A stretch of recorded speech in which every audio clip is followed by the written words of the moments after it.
नमस्कार दोस्तों। मेटामॉर्सिस में मैं नागेंद्र आप सभी का स्वागत करता हूं।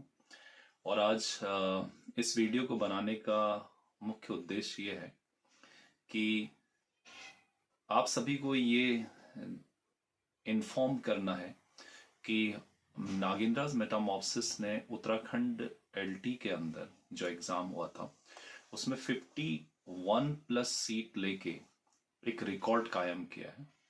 और ये सब हमारे स्टूडेंट्स की लगातार मेहनत का नतीजा और जिस तरीके से हमने उन्हें गाइड किया उसमें गुरु पे फेथ होना, टीचर में फेथ होना, वो सबसे बड़ी बात है। कई बार स्टूडेंट्स को ये लगता है कि नहीं, हम जो है हमने बहुत सारे एग्जाम्स दिए हैं और हम इन चीज़ों को जानते हैं, लेकिन कई बार कुछ स्टूडेंट्स होते हैं जो बहुत फेथ रखते हैं कि जो सर बताएंगे वो हमें पहले करना है, उसके बाद अपनी चीज़ों को देखना है। तो ये भी बहुत एक इम्पॉर्टेंट चीज़ होती है किसी भी एग्ज़ाम में। तो हमारे स्टूडेंट्स ने सबसे बड़ी बात है कि हम पे फेथ किया और इस तरीके से हम इतना बड़ा रिजल्ट निकालने में कामयाब हुए। अगर आप देखें तो ये एक बहुत बड़ी उपलब्धि है, क्योंकि 51 प्लस सीट लेना अपने आप में एक उपलब्धि इसलिए मानी जाएगी क्योंकि सीट्स जितनी है उसकी अपेक्षा ये टोटल सीट्स में ये बहुत जो है एक अच्छा रिजल्ट माना जा सकता है। इसका अभिप्राय मेरा ये नहीं कि मैं अपनी इंस्टीट्यूट या अपनी कोई तारीफ करना चाहता हूँ, बल्कि आज मैं जो ये वीडियो बना रहा हूँ उसमें मैं अपने कुछ स्टूडेंट्स जिन्होंने जो निकले हैं इसमें और जिन्होंने सक्सेस पाई है मेहनत से रात दिन, वो उनके जो दिल की जो पहली आवाज है जो निकलने के बाद, जिसे कहते हैं कि मन से निकली हुई जो इमोशंस होते हैं, उनको आप तक पहुंचाने का मेरा उद्देश्य है। और इसमें जो मैं ये सीरीज ला रहा हूँ इसमें मैं बेसिकली बहुत लंबा वीडियो नहीं होगा, सिर्फ 2-3 मिनट में जो उनके भाव रिजल्ट के तुरंत बाद निकले हैं अपने घरों से, उन्होंने जो मुझे भेजा है एक रिस्पेक्ट के स्वरूप, उन वीडियोस को आपके सामने लाऊंगा। और इन वीडियोस को भी सिर्फ इसलिए ला रहा हूं क्योंकि कई लोगों के मन में निराशा है, कई लोगों के मन में ये है कि हम अब क्या करेंगे और हम जो है किस तरीके से डील करना चाहिए, बहुत डिसअपॉइंटेड हैं। तो मैं ये बताना चाहता हूँ कि जो सक्सेसफुल लोग होते हैं वो कुछ अलग नहीं होते हैं। एक मुझे अच्छा कोट याद आता है, the hero is no brave then an ordinary man but he is brave 5 minutes longer. यानी कि जो हीरो बनता है वो एक आम आदमी ही होता है, उससे कुछ ज्यादा नहीं होता, लेकिन उसके पास वो 5 मिनट्स लॉन्गर ब्रेव होता है। यानी कि उसके पास कुछ धैर्य ज्यादा होता है, पेशेंस ज्यादा होता है। उसने, आपने जितना मेहनत की थी या आप जितने में धैर्य तोड़ रहे थे, शायद उसने वो धैर्य को होल्ड करके रखा। तो मैं आज इस कड़ी में मैं सिर्फ वीडियोस में एक एक वीडियो आप तक लाऊंगा और वो 2-2.5 मिनट की होगी और उसमें आप देखिएगा कि उनके दिल से निकली आवाज है। इसमें कोई बनावटीपन नहीं, कोई स्टूडियो नहीं, कोई रिकॉर्डिंग स्टूडियो नहीं, कोई बुलाना नहीं क्योंकि कोरोना का दौर है। बस अपने घरों से उन्होंने रिस्पेक्ट स्वरूप मुझे भेज दिया, तो मैंने सोचा आप तक शेयर करना चाहिए। तब ये सिग्निफिकेंट होगा क्योंकि ये उन स्टूडेंट्स की आवाज है जो बेसिकली मेहनत करते हैं और फिर जीतते हैं कुछ चीज, और उस खुशी में जो चीज निकलती है, यहाँ तक कि मेरे पास फोन करते हुए लोग रो पड़े थे। तो इस तरीके का जो अनुभव होता है वो एक गुरु को जब होता है, तो उस एक टीचर, एक मेंटोर को, तो इससे बड़ा अनुभव शायद ही कोई होगा। और ऐसा लगता है कि जैसे कि हमने इतने सालों से इतने लोगों की जिंदगी में कुछ लेके आए, कुछ परिवर्तन लेके आए। शायद यही सोच के मैंने अपने इंस्टीट्यूट का नाम मेटामॉर्फसिस रखा था, जो कंप्लीट ट्रांसफॉर्मेशन जो मैं चाहता था लोगों में, और हुआ है।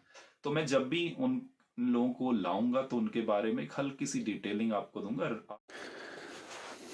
तो सक्सेस स्टोरी नंबर 2 में मैं आपको आज मिलाना चाहूँगा एक बहुत ही मेहनती और बहुत ही अच्छे लिटरेरी एटीट्यूड वाले कैंडिडेट से, जिनका नाम है स्मिता यादव। और स्मिता यादव ऑलरेडी गंगोली हाट में इंग्लिश में एलटी टीचर काम कर रही थी लेकिन गेस्ट में थी, और बहुत उनकी तमन्ना थी कि मैं कोई ना कोई एग्ज़ाम क्रैक करूं। उन्होंने यूपी का भी भरा हुआ था और उत्तराखंड का भी। फ़िलहाल उन्होंने शुरू किया मेरे साथ, और जब मुझे याद है कि उन्होंने पहले भी एग्ज़ाम दिए थे और हर बार कुछ ना कुछ नंबर से उनका रह जाता था। प्लानिंग और कंसेप्ट वाइज कुछ चीज़ों में कमी हो रही थी जिसे हम समझ गए थे, और लेकिन स्मिता ने बहुत जल्दी पिकअप किया और उसने जो है मेहनत करना स्टार्ट किया। जितना बताता था सब बहुत सीरियसली करती थी, और आउट ऑफ द जो आप कह सकते हैं क्लासरूम भी वो कॉल करके कई जो भी पढ़ रही होती थी, अगर उससे कोई कन्फ्यूज़न होता था तो मुझसे फ़ोन पे डिस्कस करती थी। धीरे धीरे मैंने स्मिता को देखा कि she started performing very well in the class and she started clarifying all the concepts of English literature. She developed a voice-like grip over many of the concepts of English literature. और तभी ये हुआ कि स्मिता यादव एक confusion से घिर गई, और उसको लगा कि जो यूपी का लेक्चरर आ रहा है वो एग्ज़ाम दूं या फिर यहाँ फोकस करूं, और इस वजह से बहुत ज़्यादा एक मेंटल जो कन्फ्लिक्ट होता है उसका जो शिकार हो गई, और वो थोड़ा परेशान हो गई। तो उसने मुझे फ़ोन किया और फिर मैंने उसकी पूरी काउंसलिंग की और उसको समझाया, और फिर मैंने उन्हें बताया कि आपको एट ए टाइम एक ही चीज़ पे फोकस करना चाहिए, और आपकी इच्छा क्या है, आप क्या चाहते हो। तो उन्होंने कहा मैं लेक्चरर बनना चाहती हूँ, और यूपी क्योंकि उनका होम टाउन है तो यूपी में वो ज़्यादा इंटरेस्टेड थी। हालांकि उत्तराखंड से भी उन्हें बहुत प्यार था।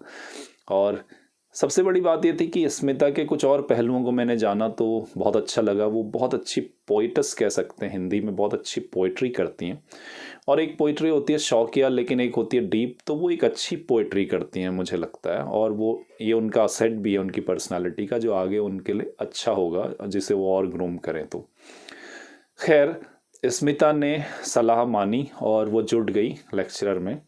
तो आज मुझे ये कहते हुए हर्ष हो रहा है कि स्मिता ने जब तक एलटी का एग्ज़ाम हुआ था और रिज़ल्ट आता उससे पहले ही जो है अपना पूरा फोकस लेक्चरर में लगाया यूपी के, और उन्होंने यूपी लेक्चरशिप का ही एग्ज़ाम दिया, और वो एग्ज़ाम दिया और क्रैक किया। और क्रैक करने के बाद सबसे पहला फ़ोन रिज़ल्ट देखने के बाद मुझे किया, जो बहुत अच्छा लगा। और उसके बाद उन्होंने जो है अपने ख़ासकर अपने मम्मी पापा का ख्वाब भी पूरा किया, जो बहुत दिल से चाहते थे कि वो एजुकेशन डिपार्टमेंट में जाए। और आज जब मैं आपसे वीडियो शेयर कर रहा हूँ तो स्मिता ऑलरेडी यूपी में एज ए लेक्चरर ज्वाइन कर चुकी हैं, पढ़ाना स्टार्ट कर दिया है।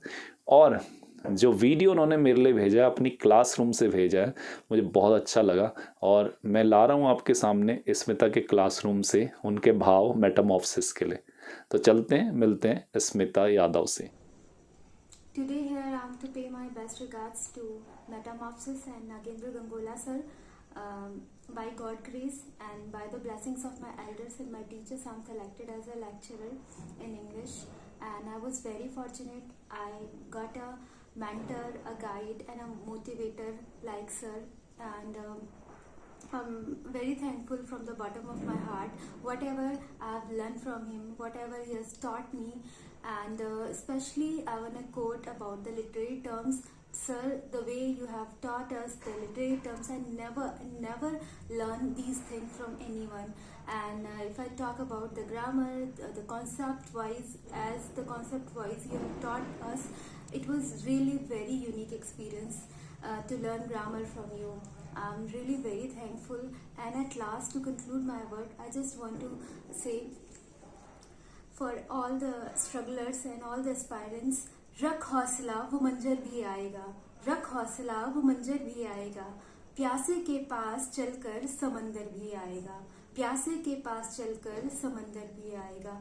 थक कर न बैठ तू ऐ मुसाफिर, थक कर न बैठ तू ऐ मुसाफिर, मंजिल भी मिलेगी और मिलने का मजा भी आएगा।